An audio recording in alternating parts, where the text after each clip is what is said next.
गृह मंत्री शाहगोवनोर से मिलने के बाद बीरेन सिंह ने मणिपुर सीएम के रूप में छोड़ दिया। जो इस्तीफा स्वीकार करता है उसे वैकल्पिक व्यवस्थाओं तक जारी रखने के लिए कहता है। संघ के गृह सचिव राज्य में सुरक्षा स्थिति की समीक्षा करते हैं। बलों ने शॉर्ट नोटिस पर उपलब्ध होने के लिए कहा। मणिपुर के मुख्यमंत्री एन बीरेन सिंह ने रविवार 9 फरवरी 2025 को नई दिल्ली में केंद्रीय गृह मंत्री अमित शाह के साथ एक बैठक के बाद पद छोड़ दिया। श्री सिंह, जिन्हें श्री शाह द्वारा राष्ट्रीय राजधानी में बुलाया गया था, ने गवर्नर अजय कुमार भल्ला को अपना इस्तीफा दे दिया, जो जल्द ही इम्फाल पहुंचने के बाद था। राजभवन ने एक बयान में कहा कि राज्यपाल ने इस्तीफा स्वीकार कर लिया और उसे वैकल्पिक व्यवस्था नहीं की जाती है।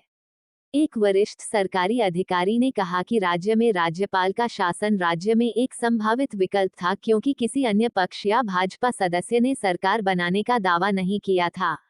मानदंडों के अनुसार कार्यवाहक मुख्यमंत्री कार्यालय में तब तक जारी रह सकते हैं जब तक कि एक नए मुख्यमंत्री नियुक्त नहीं किया जाता है या विधानसभा भंग हो जाती है। श्री जनजातीय कुकी-जुओ और मीतेई लोगों के बीच राज्य में जातीय हिंसा के लगभग 2 साल बाद सिंह का इस्तीफा आया, जिससे 250 से अधिक लोग मारे गए। 3 मई 2023 से शुरू हुई हिंसा ने भी 60,000 से अधिक लोगों को विस्थापित कर दिया। यह इस्तीफा भी सुप्रीम कोर्ट द्वारा कथित ऑडियो रिकॉर्डिंग की सत्यता का पता लगाने के लिए 4 फरवरी के आदेश के मद्देनजर आया था। सिंह, जहां स्पीकर को कुकीजो समुदाय के खिलाफ हिंसा के लिए श्रेय का दावा करते हुए सुना जाता है। शीर्ष सरकारी स्रोत ने द हिंदू को बताया कि रविवार को सुबह 11 बजे के आसपास श्री के अगेसिन के इस्तीफे संघ के गृह सचिव गोविंद मोहन ने मणिपुर में आंतरिक सुरक्षा स्थिति की समीक्षा करने और सुरक्षा आवश्यकताओं को पूरा करने के लिए एक आभासी बैठक की अध्यक्षता की। बैठक में सेना, असम राइफल्स और मणिपुर सुरक्षा सलाहकार कुलदीप सिंह ने भाग लिया।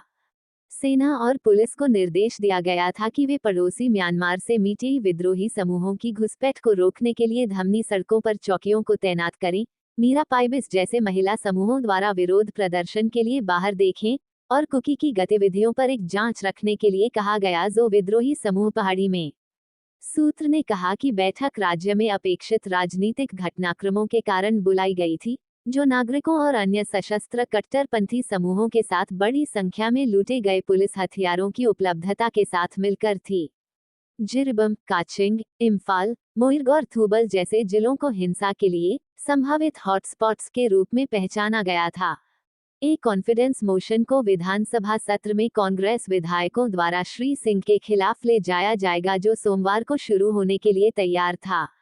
लेट शनिवार को श्री 5 अन्य लोगों के साथ सिंह एक चार्टर्ड फ्लाइट में नई दिल्ली में उतरे थे। रविवार की दोपहर श्री सिंह ने श्री शाह से बाद के निवास पर लगभग 15-20 मिनट के लिए और इम्फाल लौटने पर उन्होंने राज्यपाल को इस्तीफा दे दिया। उनके साथ भारतीय जनता पार्टी के मणिपुर के प्रभारी समिट पेट्रा और राज्य के पार्टी के अध्यक्ष शारदा देवी के साथ थे।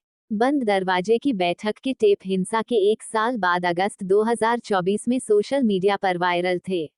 केंद्र सरकार ने अदालत को सूचित किया कि उसने रिकॉर्डिंग भेजी थी, जिसे याचिकाकर्ता Kuki organisation for human trust द्वारा दिया गया था, प्रमाणीकरण के लिए केंद्रीय फोरेंसिक साइंस लेबोरेटरी CFSL को। सुनवाई की अगली तिथि मार्च में है। मणिपुर स्थिति के लिए भाजपा को लैम्बास्ट्स ने विकास के लिए राहुल गांधी, कांग्रेस के सांसद और लोकसभा में विपक्ष के नेता ने एक्स पर कहा कि लगभग 2 साल के लिए भाजपा के सीएम बीरेन सिंह ने डिवीजन को उकसाया। मणिपुर, उन्होंने कहा कि प्रधानमंत्री नरेंद्र मोदी ने उन्हें हिंसा, जीवन की हानि और मणिपुर में भारत के विचार के विनाश के बावजूद जारी रखने की अनुमति दी। सीएम बीरेन सिंह के इस्तीफे से पता चलता है कि बढ़ते सार्वजनिक दबाव, SC जांच और कांग्रेस द्वारा अविश्वास गति ने एक मानने के लिए मजबूर किया। लेकिन सबसे जरूरी प्राथमिकता राज्य में शांति को बहाल करना है और मणिपुर के लोगों के घावों को ठीक करने के लिए काम करना है। पीएम मोदी को एक बार मणिपुर का दौरा करना चाहिए, लोगों को सुनना चाहिए और अंत में सामान्य स्थिति को वापस लाने की अपनी योजना की व्याख्या करनी चाहिए, श्री गांधी ने कहा।